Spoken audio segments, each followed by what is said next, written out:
Hello, this is Matt on the Moon Family Sedan channel. It's certainly very clear as far as I see that whales in crypto in general, whether you're talking about XRP whales or a Bitcoin whale or an ETH whale, the whales, they behave a bit differently than the typical emotional retail speculator out there. Getting aquatic AF, getting all splishy splashy. When price go down, the whales, they get very greedy. The opposite of what the typical emotional retail speculator does. And in fact, take a look at this headline from the Crypto Basic. Crypto whales shuffle nearly 600 million XRP as price slumps 3%.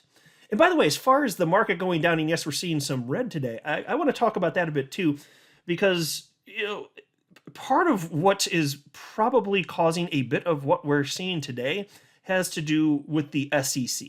Now, I still think most of the time when you're seeing market action, it's just a bunch of people making random emotional decisions. But it's true that there also are catalysts. Like you saw in November, you get very, very bad news with the breaking news of FTX turning out that's an outright Ponzi scheme. Well, yeah, of course, that caused tremendous fear and markets plunged. But I'm just saying most of the time when people are doing what they're doing, it's just there's not a whole lot to it. But when the SEC takes legal action against entities in crypto, it does seem to spook markets.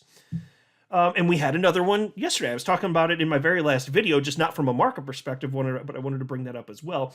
And then there's this.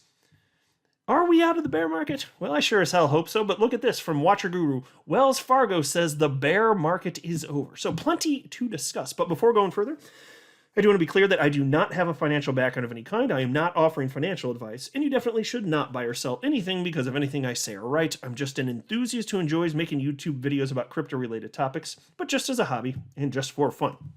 As I record this, XRP is at 36 cents, Bitcoin down to $21,775. Market cap for the asset class still a little over $1 trillion, and Bitcoin dominance at 41.1%. So for those of you looking at the screen, you can see as I scroll down, pretty much everything's in the red. The market does what it does. It continues to move in tandem.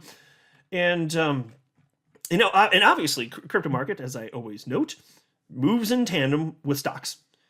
Now, in terms of it being the case that S&P 500, hey, certainly looking better than the end of 2022. I don't think anybody would dispute that.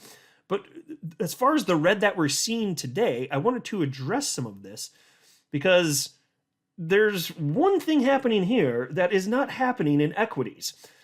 So here is an article from Cointelegraph written by Rakesh Upadhyay, a chart analyst for them, and he wrote the following.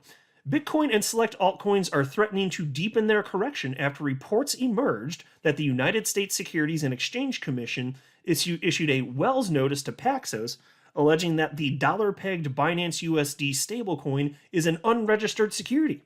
Separately, Paxos has been ordered by the New York Department of Financial Services to halt the issuance of BUSD. After the crackdown on Kraken last week and now Paxos, the regulator's actions may increase nervousness among crypto investors. Fox Business journalist Eleanor Terrett tweeted on February 12th that, quote, more Wells notices going out in the coming 2 to 3 weeks, I'm told, end quote. Yeah, and so she had a separate thread. I don't know if it was in the same thread that they're referencing here, but it was something to the effect of some sort of absolute massacre is coming. She used the word massacre just to indicate the amount of legal action that is going to be spewed forth from the villains at the SEC.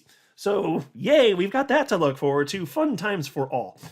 But that may be something that's impacting markets here. But again, even when market gets spooked for stuff like this, and I understand why, I sure as hell am not actually spooked. I'm still optimistic for the long-term viability. I think it's a battle that's going to get fought, and I think that these people are going to lose. I think that's very obvious for a ton of reasons here.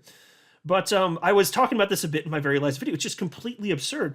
Like the fact that they're going after stablecoins, claiming that they're securities, in order for something to be a security, there has to be an expectation of profit. No one is buying a damn stablecoin thinking that it's going to be worth more. What in the ever-loving hell? Why do I even have to say that? This is so stupid.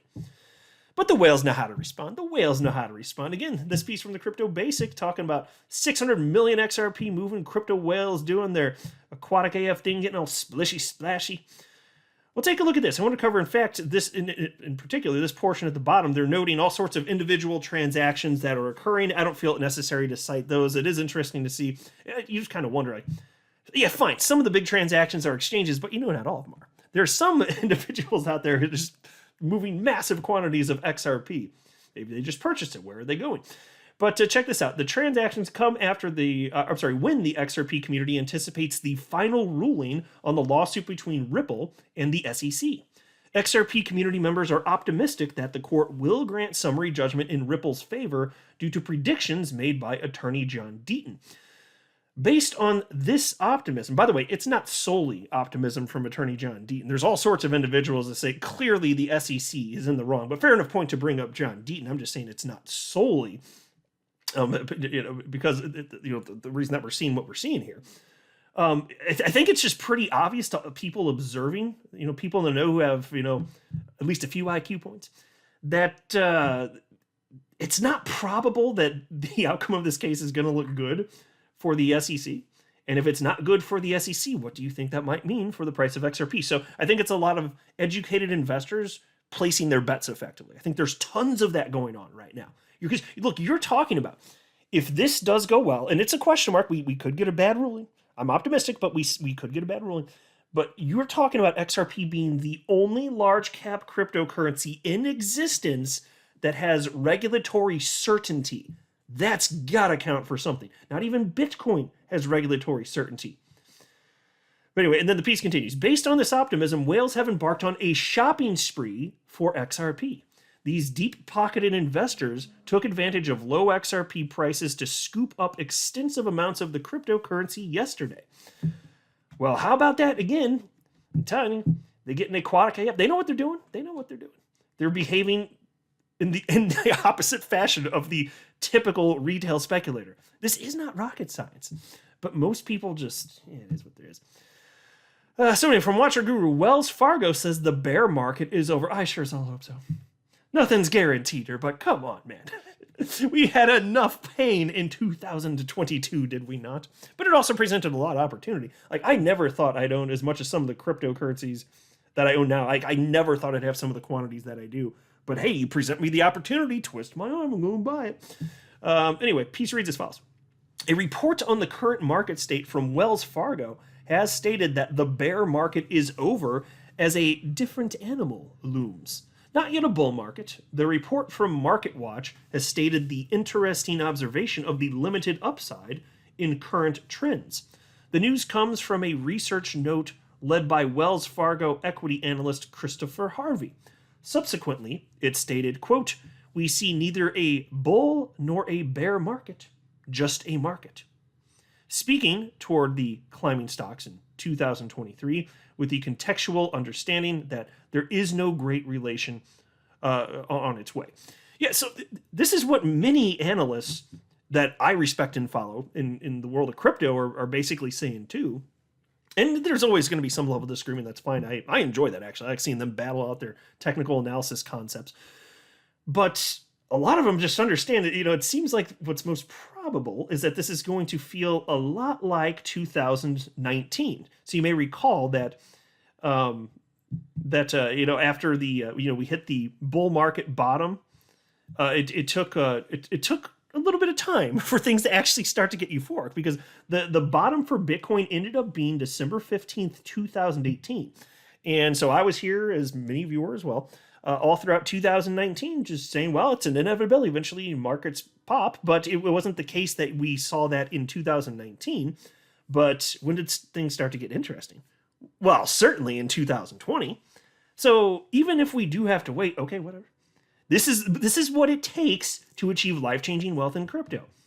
And luckily, when I say this is what it takes, it's not that difficult. It's buy stuff and then do nothing. Like, that's what it is to invest in stocks in crypto, just generally speaking. Not that there's no risk, and not that you shouldn't be, additionally informed. I don't want to dumb it down too much, but just in a general sense, if you're aware of some very basic things, after the purchase is made, you can do nothing. It doesn't matter. So even if it's the case that we're out of the bear market, not yet in a bull market, okay, fine. And some people word it differently, but sometimes people use the same words and mean different things. So even if it's the point that we even start to slowly climb this year, okay, well, fine. But what's most probable outside of a wild card event that causes things to utterly collapse for at least some period of time? Outside of that, I think it's pretty likely that this calendar year will prove to be much, much better than the pain that investors went through in 2022. Time will tell, but then especially, so even setting that aside, so I'm still optimistic just for crypto in general as a result of that and understanding where we are. We've already gone through the pain. On top of that, as an XRP holder, I'm excited and optimistic to see the conclusion of the SEC v. Ripple case, because I firmly believe what's most probable is that it's going to go well. Even if Ripple technically loses, you can still get clarity for XRP, and then so we'll see. I'm excited for it. I'm optimistic. A little nervous at times, but mostly just optimistic. Lots to look forward to, my friends. I'm not a financial advisor. You should not buy or sell anything because of anything I say, all right? That would be a very, very, very bad idea. Until next time, to the Moon Family Sedan.